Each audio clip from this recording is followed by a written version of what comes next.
Amayokata soga akodoko to be akpo vitikua metutugban o gale ya yala le klavana oya amola te de ho aso 20,000 aso 1 million ado akpo vitiku ko to ba o kebe dia ko to abede so dana yima be anu so gado me amo ho gado tutugban ola ba moko amevegon wa no mu so gado ke do me e gale ke la no le ke ya no vie be kabere odo kuraza de le Belgique les Villaré mais jouer mais les Belgique yo be Anvers et mi pastor o bobo de ka e mi de noa benihin e yaba game no vi na to nye meti ma de te ma do crowd ma u venu nye me da kono ma u be e hunku nye kaba e ke me le bono ba pastor amo o nya ma u o mu jibo wa to si to ka o mu jibo wa ponte te go ha o mi o programme akata me bayi benihin le webe comédio le débat ou le wonu gedo amo le enveloppe amo le enveloppe on a le log gado me no vigne no tone ponu ke jo o joga kaka ni gbanya ne no joga am vono ponu ke blombe no ke wombe le amole da pa o le blombe le miracle o lanya be cantata o lanya be cantata ke ona ano cantata wombe le o le jouer quoi mo be louvon amola vidi be le favi mle po ko me po dia kwa ni ngame efika ya molo akpa o le ble amola ni gbanje ne o gbele o kanele won mo le fulu be le miracle le fulu no vie longtemps amo podo benihinu wa amo podo kwele wasi da benihina me bo chamesia benihinu ole adam avo benihinu ole l'homme vasi ole Guinée ole Côte d'Ivoire ole Afrique la nigbanti mauvio lo apa sime ma tok bela le di abenane benihinu ole podologue wakata mo le hovio lo wakata wasi apete su hovio lo wasi la hovio le podologue aussi d'ailleurs le nuome le to amo basime le dapa le blobe le so ti be ya jepua o zare mi apola mi ajesi mauvio mi anya me ke mauvio mo ya bola me ebe ya me gapo po bona zare are be wakpo voto ke ano mau subola wakpo mau subola me ngbola mau amoko na church ko amoko ni na church lo bo mau subola no ba me subola ma wa enya gamba yisia ne mi jesu bo so be nya jefifi dia mi ati so consider de ka subo nya fa le gosia gome subo le nu gbogbo papa ye subo ne ni to je fidia mi aso consider to aso po subo ma o de ka pe aso fa ta ma moko subo na ma o kwa moko mu subo na ma wa zande ya on ke kade bro zande ya re mi apwe ne mo nya bla mi wa le malasha pa gbaleme mo gbaleme ya sana mi ne be zande bla mi ne vozuto ano ma subo lo ma subo lo me egbe mi le kwa mo o gamle wasio o le e motetem lo wasio afokpo le to ame aquino ame le yangbe kaltono ne mi bule funu aquino no pa me on to ka wa me no to le de mini ne le premier be le ai bore pepe mi le bore pepe nu ka popo bona ka popo de bona fije ta mi akpo voto to ka mo ko so na ma o kwa mo ko so na ma o do me ta na vie wata tena subo ma o le gosia gome le gomo subo le gosia gome amao sosroda le gosia gome na to le podologo basime ga popore bona e ja do la nimaji ne jo fika na ja yo ji polo alo jomavo ma to bra de tao bena ma one venu bena senye belendia ma la kasio di na tolondo me o bona na le nusia no kele ke klamani sikao ne ya sigama da fifia akpo ga video one dazo akpo no ga po video one dazo ona mo sika no menyawa ma akoga wa ple ga po video kaka la do baga na ko ba fe alo trega na ko ba fe bo ne eje don kusu gbe keketo ikeke niare na ko be la flo keke no vie lo to amma do le ko hose sika oni ao no gbe pa o do ni Japan sa ke Japan to be no ga me o ne gbe ko va ko Japan e ke me pa o le bodo pe no vient le temps mais gaklo pa do maou na venu na to lo sim nya Petro pas bal evelia Petro pas bal evelia est ave to pupu ve to eton e nya ga yedia pupu wi aton Petro pas bal evelia mais le mot ponya le Yesu Christ nada la comme eye amegedo ajeope hajenu wo yome amesio ta ogbon bosunyade nyatepe mola ontido eye le onkekle me wacho nyakpakpao adi vide le miaun amesio pe fobubu ne mehe de megbecho blemake o eye ofe gbegble medoa akole o anomi loto amem o gale enyakpala o la no ponpo enyakpapa théologie le nom théologie comme on encore enyakpapa théologie comme on bien des théologie le vegbe comme enyakpapa no be théologie ya be nyakpala be ni amare ke po nu le ntobe nu popo nu c'est amare selon et po maunya selon lui amare ke le maunya et pour le que belé ya mi comme nous que pour beaucoup la de comme na be nous que le yalo voler ko pour edo e wa ko wa be bible ko wa be brochure ko wa be livre oh ne le livre ado no dak na maulo akpona peto Yesu Christo be evenu nye parce que ga même le jima ou de ji ma jima ou de ji ma ko diplôme ga même doit finir yo diplôme même qu'on a la peut-être au cours de la là parce que ne doit finir le Belgique carré amero dire le monde de tout amero matiu amero ni bol polao amero ni nous ko o so wa fo la vidéo do groupe de prière pas o ko va daro wanti o la na gbevlo kuto vo zare ko la be pasteur zare ko la be ni prophète zare ko la be ni bishop archbishop on va bien mais ya kayam de cette fidèle que o gaka be autre archbishop e ya mo la na du o théologie be wolo amom nya me ko be ni théologie be wolo mtambana mtama nyama wo théologie alléluia mo le wo et que la ni par correspondance allo ano agbaleto kuro sona yo vodi ba fele po sona America wala nam mu wana ukoto ma wo kuro ahle no prano ahle bible ado réponse au 80 atroce dans par internet on a corrigé tout le monde on a 95 on a 100% les questions les leçons les même les pastorat me on les évangélisation me on les missions me on les comment théologie pastorale o hono aleke le kulo le la hono aleke mbe nous kenton le dion la kana diplôme la sine doit filer ma de no be apon pour ma de tona no bien no to amasia o do le polpo no rusia no se o la si o matin passa o do ndakpena mawo dana e venu nya va do apôtre Gabriel le mondi ndakpena mawo ni maglado le tona o matin hosio si ndo la ne so fia wala da pa ndo no so fia wala da pa ta e coup de béni le coup mais ça on recevait nyanu on recevait le plano vokeva dogo apôtre pas on fait nous potentiano nyame mbu e mu honde pepe so dikaka ko comme aka egbe kemi jan on gba poto ba le plano on gba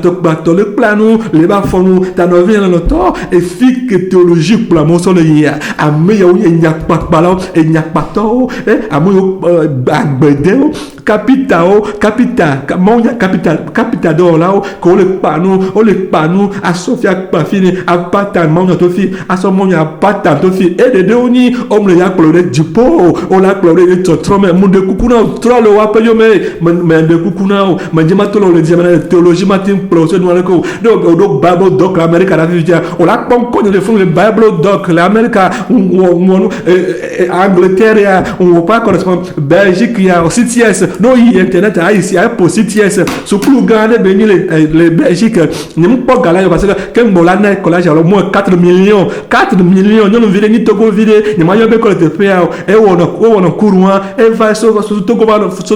va funu va le courant et tout le gars presque 6 000 euros alors 7 000 euros ni le hofitim le molo so clouti de capé ko e nudum le molo ni vient le to e holonto na fi de pepe ajagba me aji treme le kuta e ku e va le plan no ku be no fion a wo de ku atro no ku ya bol que ça dans le fion fou ba le hogalesi Sukulu grande beni CTS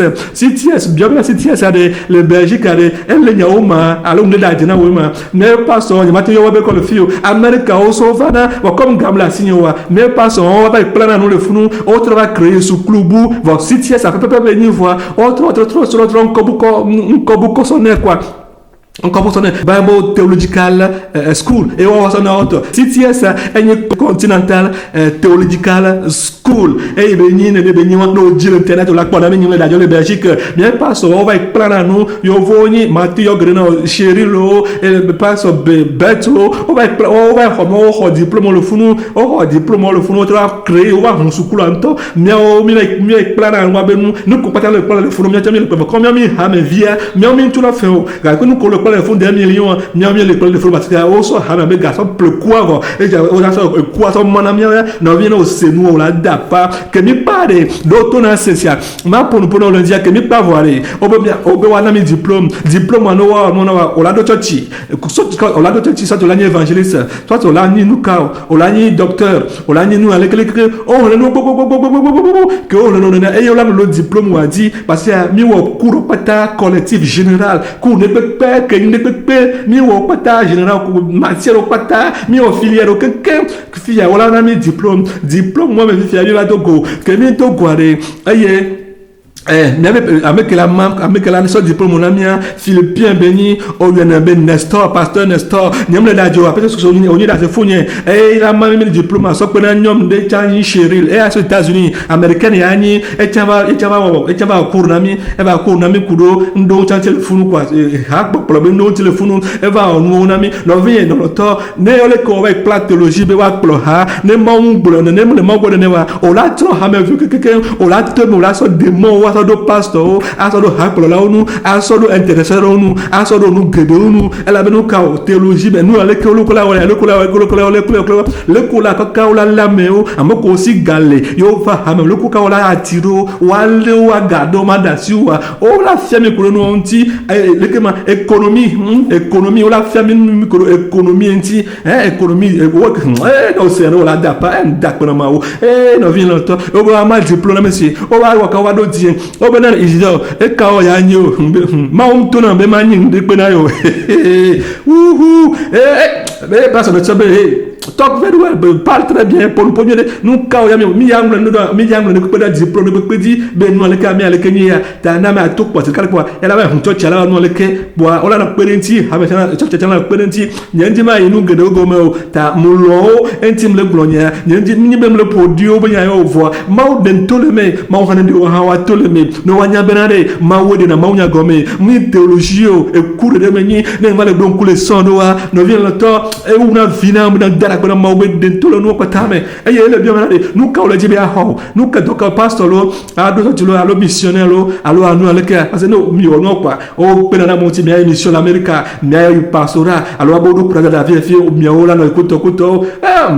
non ne va pas non ni congolaise ne va pas ele to no me isidore o le kenwa ko ni combien huncho chile pare o ala chocha la gamea ma nyama bana former ame kuto yo on se mama no bien to ne théologie le onsia muni ma o yona me lo wa o yona me wa o to yona mo mo to yona to ro ku alo yona o mu ma o yona o lo ne théologie le wa ni ma bleu no vi fike ba do ke mo trop bon va dara pena ma o be ma o plomba zero ntro mo ne plomba zero que to mo ya se un to témoignage se kuro jipo pa prezo ma vontia munyabe a foku le ma o be dome o ma si te pa be adona ma wolo o ma si te pa du na do pokwa be hun chochio o ma nya guitar pokwa be hun chochoro no vi lo to gbagbo to be nyanu ke ma wo be ma o gbona de pe na mo ma o gbona de ko na me ma o e be kan ko mele ni abena bon ke wa ya ngula ne do no yin ya ngula do diplôme nya jibe e mati so diplôme na ballon non bon comme enye plona yo le no pe me ko haji du ko ne pe me l'escroix que moi ya ngula leader allo ya ngula chantre do no adina quoi e o so chantre allo e haji la we plola e yo le diplôme nya di e yo ko da sina ke ko am joko no zare e ke me pa quoi a moto me yo mi do chochi a me ale ke lo yo do chochi le kelo nous pas modo fifi bien modo toti o le yo ahame o le ya mo kuto na kuto mais non vient longtemps on tape na mao hafi va do apôtre Gabriel on va dasser le nom entier on tozo nous livre 11 livre non vient longtemps bio ma ne srem ben de que foso no kata ni manga kuna me de que aga so no kata do do na me o ne ma umbewa nyani ma pomba wenya atrotane abeleke bele yao non vient ma on don c'est le gapo même à même moment le monde mi gavon oh mitonya tepe na hamevyo no vino loto le yakata me mitonya tepe na mo mi bronya tepe na mo mi tonya tepe mi da le podo benyanti o hunya o carburant le kebe nuna ya nyamati bono ke mama va tia mo ma jami sigbe 20 litres ne le to jamu le wale fika ma fifiyo no be ya bronya e hun la ti garage lo o ma ba tem to tetelo e ya mo kedo e mo jami gedo to bonyi pastor e no pro ni pastor o la me gedo e mo salao o la pasala o la sila wa moko na dubayo amogoro leo abolo dubara tamu no dubaya o la poka o la anu aleke e onyu abe client o onyu abe poumon économique le chachame e yo le bena kuto wa be podome o yo mjato na tepena o bereo na to tele pa kwa hamalagba ke wa lo fa bana nuka yo be hu yo ajamiro hume yo be hu no garage yo ana ko be hu na bubu ana bova nyo we wa to na tepena mo na mo la kwa gbe o kele sinya matea o ya nyo tole nuome na jima umo ne le passe avec une théologien elle a ou tono bela oula elle a bleu cao on l'a fait bien apôtre Gabriel ale nyam se théologie le nous mena pas nyam se gbede pas théologie ben nous fait fiodere nyam se gbede nyam se na no e tona dilam to ne jak blombonya ne gbani 15 minutes 20 minutes blombonya on la pas ben que bele brale e nyama ko do nous mena bele brana na we loto me dak na ma o e wa no fe sokure agodi de bongo kopenti me da pena mao e me senya kaka me senya nyemu se paso ade pe planu won po nyemu senya wan le théologie be sukulu be po e yemu ya da ni gbere da pena mao be pa ta de le dino ferme anu fela de kidira ko ko de jipore ja pot Gabriel Dufle be nyan be mo na si amagro wa pour polenti o siga na amagro pour polenti le YouTube dit o gbonya pour vous pas gbenti no vient longtemps nyabenare ele pour la gbenti agbele to le voix comme ça t'as besoin mon dit wa seigneur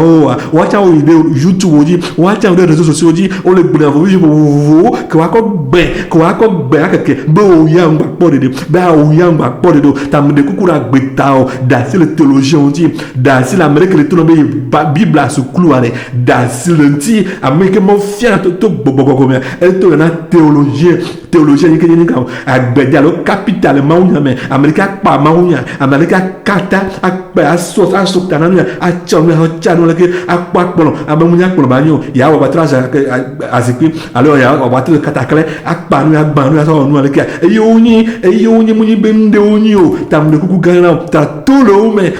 pasado o kwa le de la seno fifije no yi Bruxelles afanya la kpɔnkɔ ye sukulu la kpɔnkɔ ya ameko tɔ sukulu ati tugba le funua kemia tɔwo wa sukulu gã vɔ wo tɛ va mia bɛ tɛ va hun sukulu wa président tɛ va hun sukulu wa eye miawo va former miawo le emea ta no yi funua la kpɔnkɔ nya ameko nya me tutu ko pãwo ko participer sukulu wa mia me nkɔla le funu foto ka ati na funu fa na vi tɛ ta ne le dzi preuve yi Bruxelles na be ayi président ta abana de sous est-ce que passe beta de e do sukulu de ne le président tɔ tsi gã be nyi elle vous le Belgique présente elle le vous le Belgique ta nyem le dajenao ayi no be mana we adresse le Bruxelles mana we adresse le Bruxelles o la yi Anderlecht me rue Grede 46 o la po e panko toni ke ni passo e ke ni Congo passo e panko beto tise ka direct toni wa e jesi nwelento tam de kukunao mi to no go no ta no vinha no to le blano a trova pot Gabriel pe maunya boa trova te pe ma sino o la u do ko la chondo ko ta o théologie mate o miao alléluia o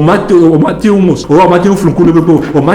mati flunku théologie o te ho doctorat o te ho maîtrise o te ho licence o te ho bachelier o mati flumu o te ho diplôme pote o mati flumu nyan ke le blona ta ngbanan flumu wana o le blamo o le gna home o le blamo bota su o le blamo le théologie ta parce que o munji bena de diplôme wa ko ho ya tro ya kakao no bien longtemps bu enti polo o ya moto mene me gba so me diplôme va na so veille son na wa no po se veille po o la da pa o la ame atomi o le ke o la da pa garo no yi doro me ya va dit doigt et d'autres qui font le dit elle a encore mon frère et tu viens chercher du boulot ici ta place n'est pas ici parce que nous comme le profit qu'on to couteau nous comme toi et quoi on m'a dit homo on la va dans vomir ma va trop en pétonner les dormir ta ne me donne coup de Dieu vont nous quand to floco interpréter ce que le moment comme ya dasi non qui va subo et va servir ta service bien bleu blanc n'y a le bon diplôme il y en a on ta nous quand t'as zéro il y a encore multiplier que t'as pas zéro trois zéro vrai zéro un vrai zéro mais ma prendre départ alors ma jazol il me coup maou ka ko le dire diplôme ma jazol me coup maou me diplôme nyaye un kobe nyaye de beaucoup kana na de beaucoup na diplôme ko ho ni so do tete wa na no so fia o la dapa o mati akra tete o la nya o ho no que bon be va pas du fleur à toi maintenant me font que boy mpoté on pata on sort zéro parce que nous que le taux nous maintenant vérité il y a te peu ma trop béni nous choisi nous que le taux nous maintenant du fleur Gabriel maintenant be ma ninde maintenant entrepreneur so on entrepreneur no y Bruxelles ay art métier ta munyi valeur ni mau valeur ni nous que on sera so apôtre Gabriel peut nous mais et na mi le te prier et tirer blonia on a aussi non on m'a se benyo comme ma dogo mo ko pedio don sen lundi ya be mama don sen bo ya na o tcha nyanya no kala lo menao no ke o no le dibe adasio no ke ti o kudo pipa o be ma ko ya te pe disuwa ma o ne gbano la lo menao ma o ne gbano la gbome to no da Afrika na ko ya te pe dise na ni diplôme ro ho théologie be no ho ta se no e kuye nya be théologie e ku mo e ku la mort ko blona théologie e ku be ni mu nyinde be ni ka professeur de jipo le to ya te pe na o mu le to na te pe ma ne yo passe dans le Bruxelles via le Belgique Fidji à Moko au Nigeria à Moko au Jessi à Moko le Canada à Moko au Jessi Yovana est connu professeur de prophétie au Soubo on le hame on la fiame le collabore prophétie on va le bien regarder n'y a pas de émérance on va le bien émérance allez non Jessi nous vient notre dobre tanala ne mi la fait que mi notre dobre nous vient tanala émérance on comme vous venir livre donc voilà hosbe livre ça et le livre ko tala dit non de combien voyez tu n'as pas assez bon et tu n'as pas souvent mon vovon le théologie penya o dwe eleme quoi o mina mina dog brare de kokona mi non brare Josué Jacques brare avec ce démérance dans la sauver mérance non vi wana ni ma vi benya de toute la théologie benya mais non vient l'auteur ni di ma funa abia mo aussi abia me bobo ma ya me bobo be nkona mi passe benya le o mi ni passe benya le o mi jawa jesim kaka mi ya dogo le pe ya ma do church le Belgique fa ma do church ya mo la dom nyal ke ma wado parce que plan ko renti ta munyi no wo mi gada jo benya gabenya yo ne gabenya wo apôtre Gabriel e gabenya wo no mi jeti ho e gana go mene va e la no mama favor ala esa so gana mo adu no por pouco da me onti na mi yo amoro nyama ba ya yo fidien yo ta mi gabenya yo ne gabenya ya elle a plus Ferrari fa elle a plus McLaren fa elle a plus Porsche fa hungala na si voit fait que pour na a peu que bela a ha me bele e gana ko que fanatique va to ha pa ma viodi fika va to ha pa ma obedo e ko na po gasia game e chonajina ni ma bramlo e chonajina ne ta no vient l'auto mi gabe ha benyo mi poto ba me benyo ta don se lundi ya ne se na benya doto benya vana la po nu ko bana nu ka molo bolo son siane nya te pe benya me anilo alo nu bo me anyi ta mu de kuku gana na mauna do so e lo fana fabe ya tafo ba me na do hum e lo no fabe na afok pa mana esi over ya do fok na mere ndisi ameke beni ta munya me ndisi ameke beni abere be kana le o izo le ko ka vai passar moando o que ndisi le ka vai passar Gabriel moando no vient le to mundina to be intérêt personnel mundina gere na intérêt personnel be jina no ko be vaya o ela la no be appeler avion ka mo le play jet privé ka mo le play e la no be appeler avion la nya tout no mato de Togo que l'appeler jet privé o nya garane jim ko vana o nya na be na par semaine o nya na be na pour la ola dapa et je suis témoin papa de tout je suis témoin numéro 1 na nya o kwata tam le don seu ne le signaler le brunere ko no ni so le coudre à mo le blomé be Gabriela eziasi gaoji kwataji elle le biobenani e gakaji beziasi o miso gatofiam e gakai la lo mene beziasi miso gatofiam e gakayo miso gatofiam on le bonifika munyo no vient le to no la fika ko kwame bo hi o le ko yo me vo o le blomé Gabriela eziasi gaji e gakaji be intelligence o nyame ne bele ko chaque jour o nyame ne bele ame hofeti ne le bele toi o nyame ne bele quoi le Togo le dubu mais on y a les kebele idwa on y a les kebele comme maube gakole ododwa ta no nyane ko ba mara pon ko ba jagro ma onzio ba nyam anyale ko pon pon ba jagro ta mauna dosion na so gbogbo me ku na mauna to zo mauna ne de pe kuvi ya o ne ba so gbogbo me ku ko ne akpo nu en kuvi ke akpo nu ya pa agbe ya de mauna ko kuvi ko na mauna ko kuvi ko na ta ne ko tile ko le pon vide penya e gapenya ko le pon o la tro ko po en gros rien o la tro ko po en gros rien e be na apos gap de manade maube ya mo katana chobe nu le wa kule ajo ba kule nu ku ma to pata akovana nu ko me fosbe gao ke be khonare e so duna ya alors que mauto na gao ya so jere e gao ka mo ya so fa ela so po ji mo be gao ya so jere ta ne egbe no le kwa no le kwa sibe mo le kwa ma ya le kwa sibe wa na viene c'est vrai mauto na be gao mo ya so jere mo gao wa mo la po le nti abe nyina de na yo awo be ga ke ya so ya ga e ga bona ta no vie ga popo ame do globe nyawo na me le glore ko ro sienti alo se na me am def to ja blu ta no ta me blu ya wo su gogogo ta me ga ta me blu ko ya di se me de kukuna be no se ko na tontio be na kwa be alléluia mauna yirami hafi yakpa matrodi da se vitkuli nami hafi yakpa matrodi da se vitkuli mauna yirami ba don semi no vient longtemps bien le peut pas les velia Petro pas les velia et ave tu peux ba ko yeton Petro pas les velia et ave tu peux ba ko yeton mais le mot ponya le Jésus Christ Nazareth le comme que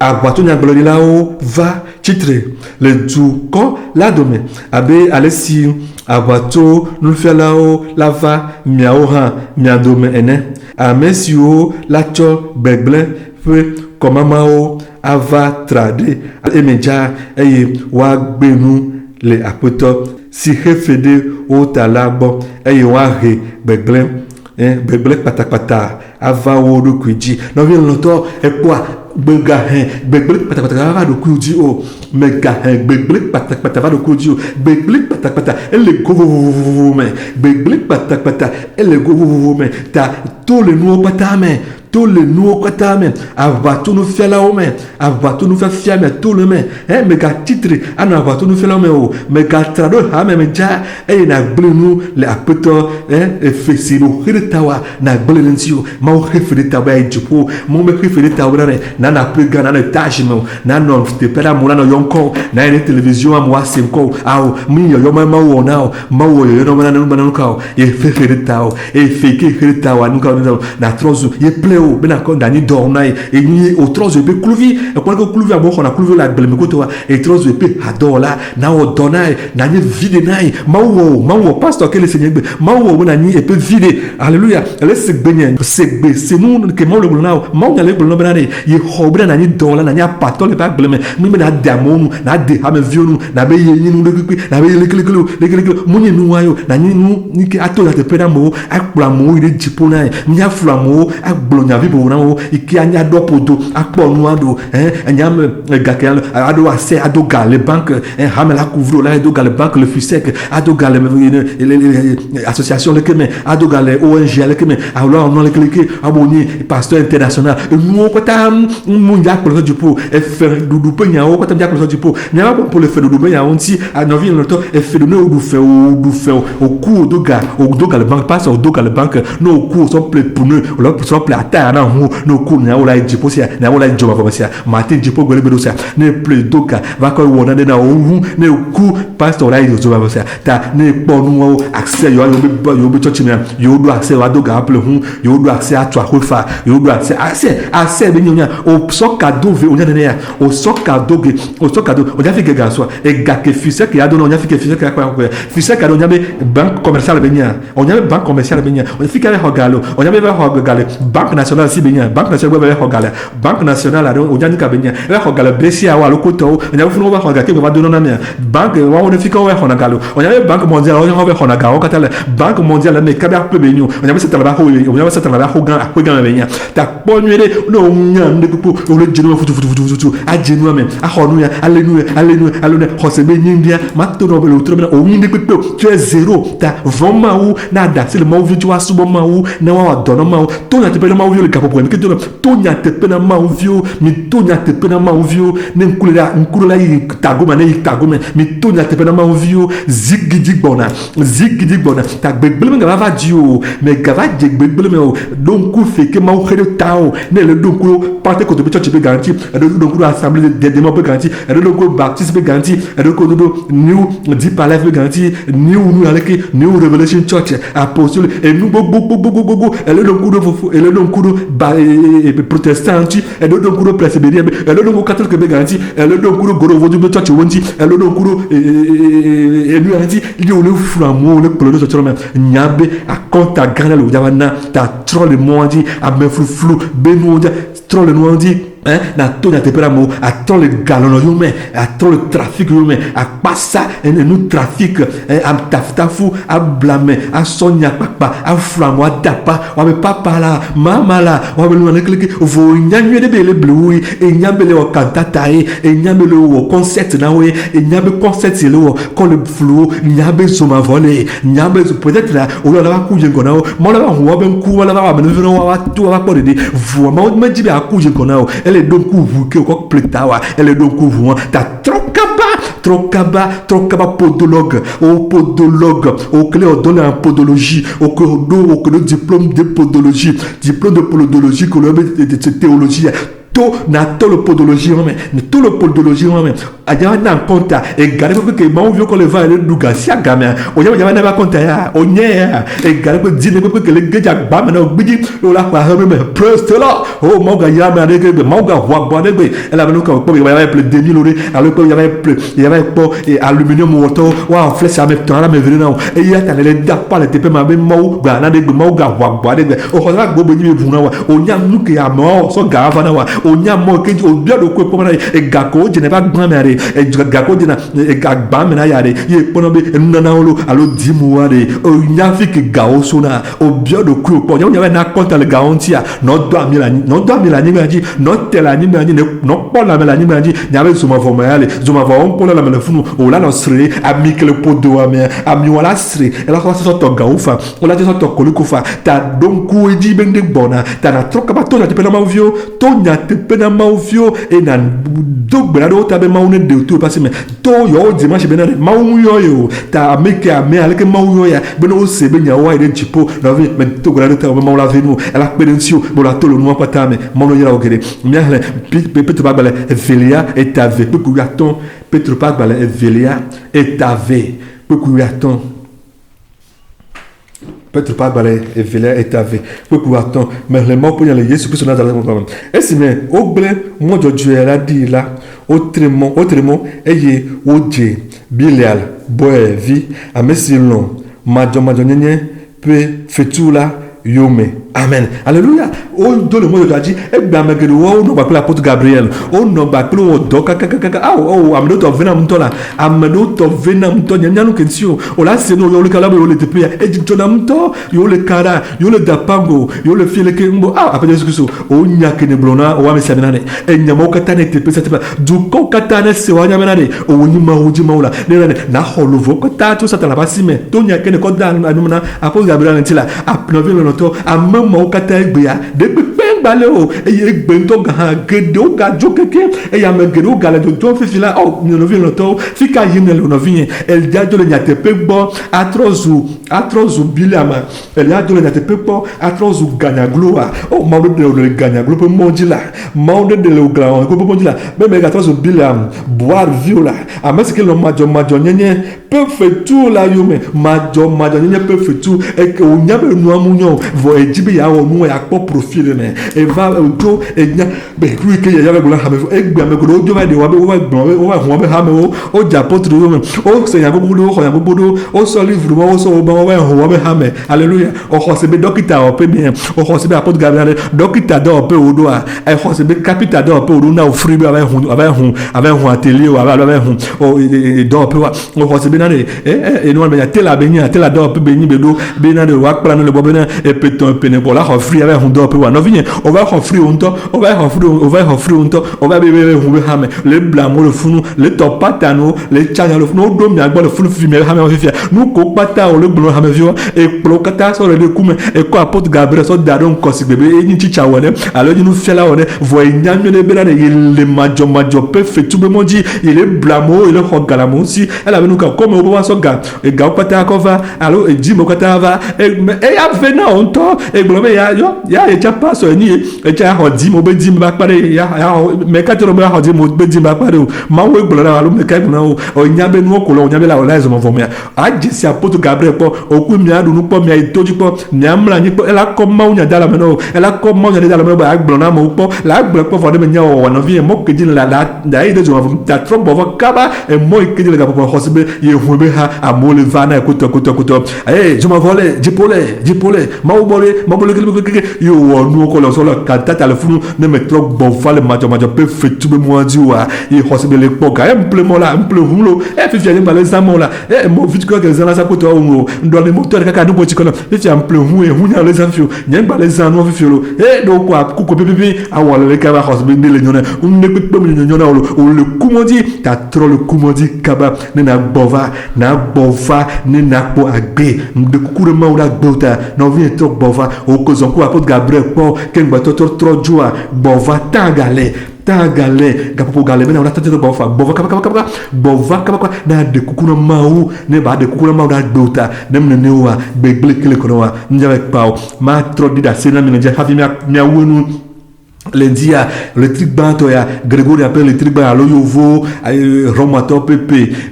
le truc ban catholique to pepe le truc ban ya le truc ban ya nke enyi ya jimili ya le 8 janvier me pour la meya no vient no to mu témoignage adi mu vidéo vona vient mu to banane la nyeme bana ne me ma jele carré oh ne font le cas on sera ordinateur le que mama to do jele quoi mbatine mbatre mlanani la nyeme bana na nyeme tina la no bon kulu ke poa de notre moment 2000 maou 2000 nous mais le que nous mathématiques tu nous vient dans notre ça t'as la coup vient et que me poser tout matin wa quoi nous quand du matin le 8 janvier de l'année grégorienne nous quand du matin le 8 janvier où est on a assez on peut gagner mais assez gagner mais nous assez que moi le fond tant que sont encore double la que cité et là où elle a ici 20 minutes que nunca jo un pobe mo la fille que la fille non ne va bonner e va gba sigbe Christ to ne va gba sigbe Amerique bon kwa da ne o e va bonya ba la vie ne sigbe kwa va dogbe na me ne no vie no to nu ka o kaka ma babe in ho ja dogbe na me ka jo ja gbe hallelujah nu ka be o nya ko ja do hallelujah na mo mu hallelujah be do e soit du je e mionye pas si di jam e que o le me pas si di jama me o nyonu ya o wudo kwio adisio e on a peut-on Jésus Christ pour vous et voilà oui alléluia vraiment c'était pas un 2-3 doses comme 3 doses on va préparer le don à moi un 2-3 doses doses du matin mais là on doit dire on a peut-on Jésus Christ pour vous o wudo kwio e vraiment sou e be dose ya ko dun chamene fia e vous la gena no me do mi ma sunao tare ma so de ka pe na yem le kwa du cham yemdri yembe yare on troso penao onyanu ke jwa o mule di bena ne me lagbe me nyega lagbe o ke Yesu Kristo lagbe le manye tai ke me duo chamaya apeto Yesu Kristo e duo mau bagbe e duo o mule di le mau nyamera ne me ho Kristo disi apeto Yesu Kristo mena ne me ho disi ya yi mava no ye me e yegba pli yo no mau katata yo me ta me la peto Yesu Kristo men e ya peto Yesu Kristo le yegba peto Yesu le mau me e ata esi que me doua menye duo apeto Yesu Kristo e duo mauba de tipo plan e duo esi que me ye duma menye ne duo e duo apeto Yesu Kristo e la menye galagbe o ka apeto Yesu Kristo la gbe me ta nyonu ya mais 2-3 doses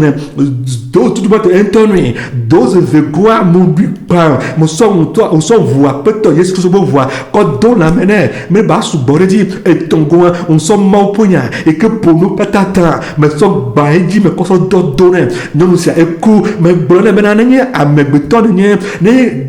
a jeton ni odora bonya nyabra ni ka o mo libena wa voix plus gake wa dopoi voix mais yukata a voix plus wa chasio me ta wa vo matin nyɔnu ya wa vo nyawo vo edokoe etsi asinyame ta to egbedia ne agbetɔ ne nye va ke wa zoma vom na direct o maga va fɔ gbede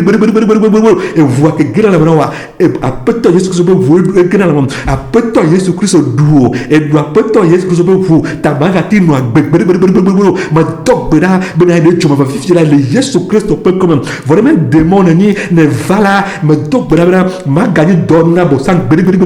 fifi la ya te pe yo kala gbogbo yo kata osika ablumeme minyama osika gbogbo la ablumeme gbogbo la peut-être que sika o non la ni va fifi dia ani gbadi manyo na no ma ovu kaka wa no na heke to ta ma osika o la blumeme funu o le gapa me le funu o le démon on ko va ani gbadi ta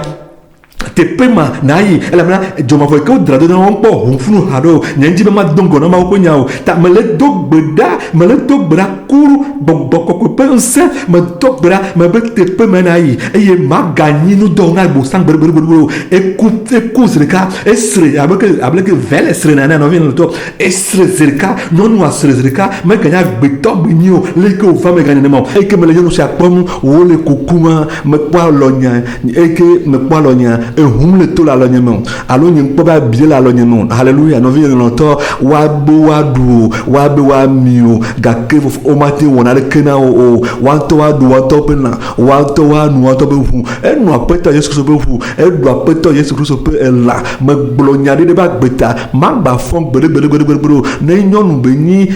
bogovon ali bogovon be ni ma ba subo tata la gbere ma ba émission gbere ne ni mo azeto be ni o alors agent benia novi nyamana agent wane va be adu ade mau nyala gbata na go magba fon gbede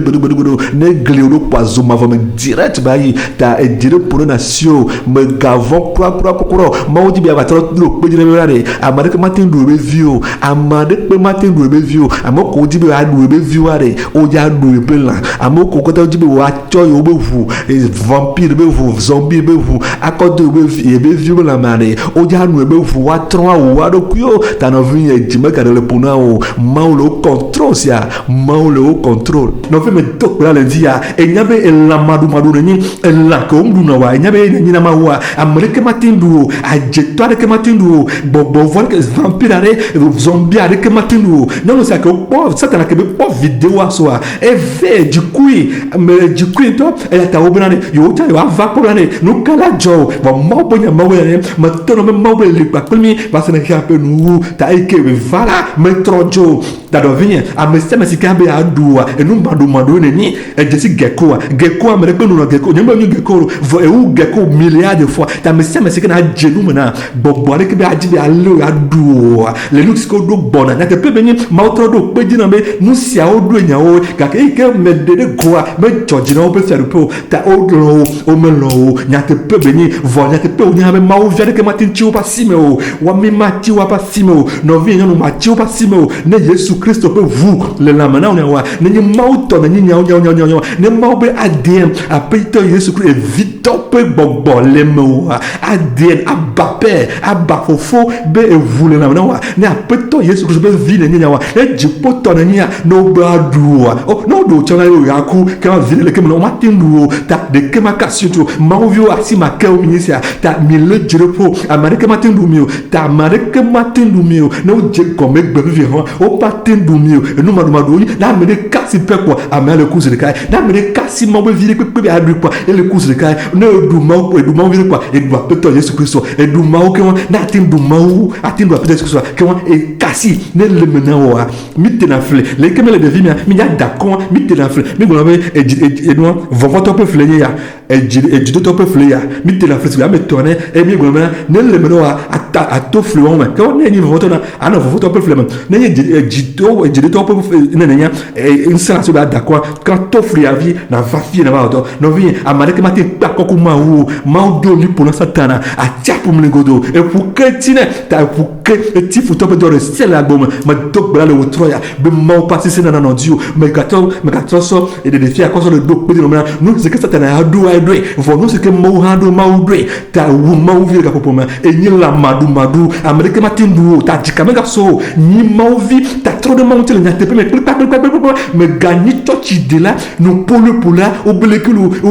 et pour lancer la menu à medobi obi pour lancer nous ka maumati honor habo ne chok votu maumati honor la black tata nyaba o muni mauto e yini nous pour là e yini amenyagola e yini amegonzola e yini amefambula e bulu fambo et le bou fambo la comme ça la comme et le blanc bonya le que maumati honor le bomo ta non vient l'auto ameyo mauto mi doji e jiro no merci pour e ji que non va mettre jo e cause ka stress ka ela bana ko munye vunye me diba adu munye lanye me diba adu e ba adu maupela e ke odria o me pa o me gato fond e stress pané ne ya beto benya ele so mo 50 lai ne demo benya ele la bible 50 lai le dapa le funu to ma wodi ma gbani do na sata ma gbere ndo gbere ma gbani do na sata gbere ma mission que va ma troi gbere ma ba va ma ba gbere poto pata wa nyame ma o de plepa benu sia no sika joa ya hora be viu ma o viu le wasime ta no viu no to mu dom se le wotroya mu dom san mu dom se ma wa de la sio me ka von kro nya te penu siko do ma voya me ka von kro ndata nous que me glomena atimbe asi me fan atin ko gana me de be nanko ya ple bli alo ya ple fetri ela ko bla fetri no vo abe ho che alo ka be ya so change na wa ela tim du fan enya be ni me le nyame mpo no enya be ni me le gbon ta me ga ta pa do ewe wulo vo no duwa o matinda pa tete de bo ewe wulo zerika pour le 3 ans me abe ele transférer nous que be ni na zerika me po ke amadu zerika chama me po ke me fa ko ne be a o no la wulo ku wa odu apeto Yesu Kristo hallelujah me konya ko ben o muladibe no vie so ma nya no manao ne dogo ni pele moja to no be muladibe o de carte te ma échappé o kata lo kata la me mo nya go no écoute lo Joshua benare écoute lo Joshua benare le yike me poto la gbe ya Amerique matin titre de tu adu tio ta ikene la gbe sisa ikene la gbe broda wo troya ma tok dabe Amerique matin du tio hallelujah Amerique matin du tio Amerique matin du tio no vient longtemps et le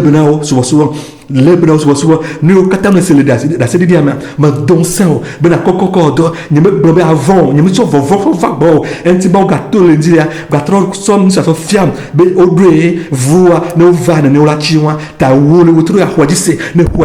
nsesianse gbogbo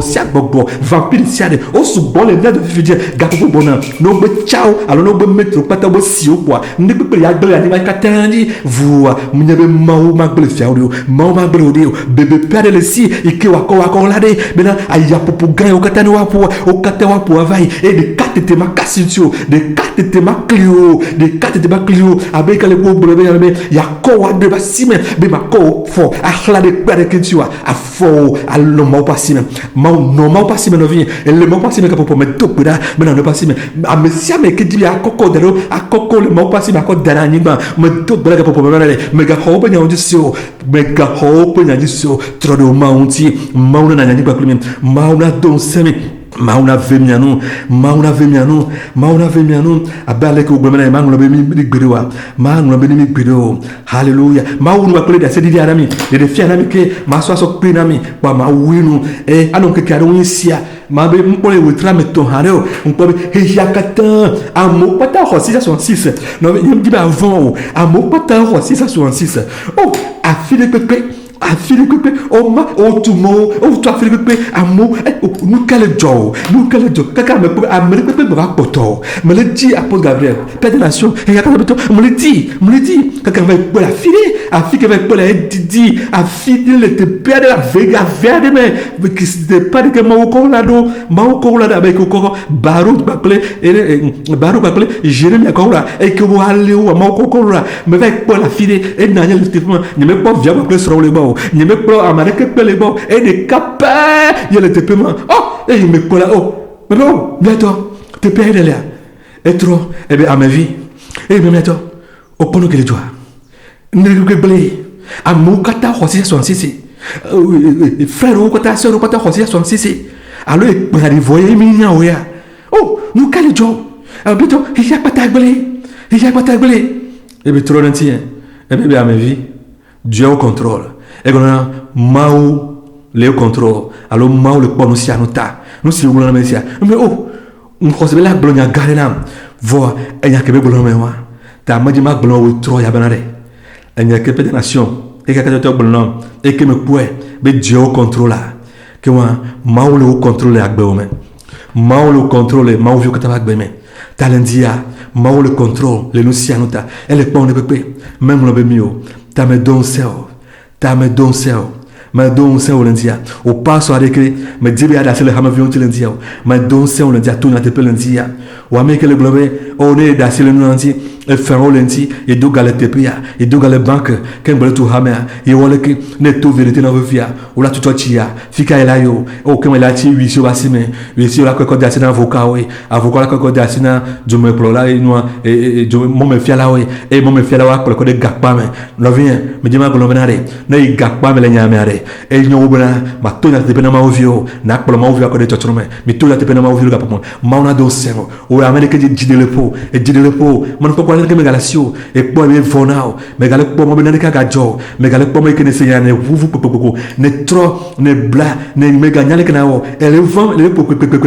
ma do ser le troya a poto que so dani o se na zo e de to kokoji na zo e de to kokoji de di matenti o bere woro waji o makpo futo waji o makpo la mna mauto na nya la mna poto que so be jesilencio de jesi ale onto le troya de jesi ale miantia ne jesi amle onto o kabana na ko Serentio après tout ce que je sais c'est annoncé ben on sait c'est jusqu'à Dogoa avec ben mais que nous bléga d'Égypte et il va l'Égypte ben vieux Égypte ben comme vieux kata quelqu'un vraiment vieux et capte ce peu vous le retrouver en gonoa nous bléga magro pas pour moi ta nous bléga magro pour moi magre me pas gono magre me pas pour moi après tout ce que ce peut me bonono o et drôle autour ben mia gananis pour maga pour ba clemi ga kele yata mauto dimeno alea ta me dak na maule otroya ameke no ba plemi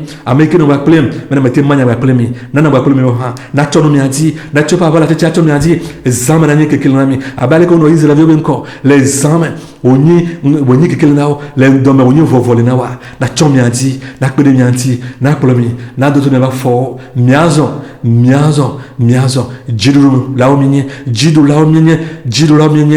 jidu la minye ta minamia sole jidu rame ji mega chokumio e ji mega le miapo ko mao fa me bono mao pa mata kopo nano miabo le etoropi le jihi la nyehi le etoropi le ya kata go kata me te peke mi amine sinye be kapo mara ne la premi mi ko me ko kata pe bedono mo kata ro na mi le kapo me e do bra mi fia kata la ngaji e do semi ko wu ale ke me le se do me kapo me ta maula yira mengere wa kede mi anti le mi pa poto ba ple mi pa la Christo Yesu peuple comme minamia demoto na mi adobeda a poto Yesu sobeda ko ga ko mi tonti ko na o ka a pe no bebe ki kata fo bana na to et ici a dit maman ya si ba ple a meyo kata on viu ma o viu a meyo kata on lo alléluia a meyo lo wa o nya si ale ina mnya me si ameyo ta na me le si nya si to afo ye di hala fo me kan o ta mega so de pele me no la bra mi viu be yo ta me da pe no nya si ata fo me e to nya si me be ya don semi be ya na mi nya me si nya mamlale be le pe kule mi a dit za pele ke li be ma bre mi ni fo no si o kata me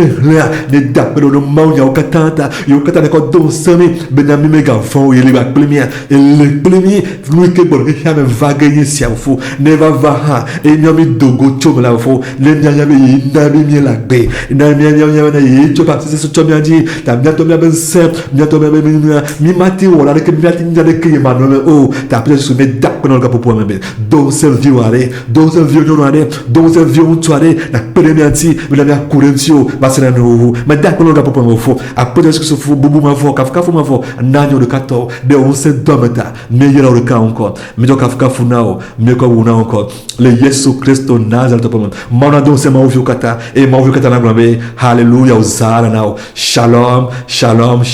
mon petit frère na ba kata le te petit que me les pour me le ko sema mon pe assisté no mi adi wa ton semi mena nya buchi me les zo le jidu me ta mi gegelo mi o jidu la vio mi mo na yara mi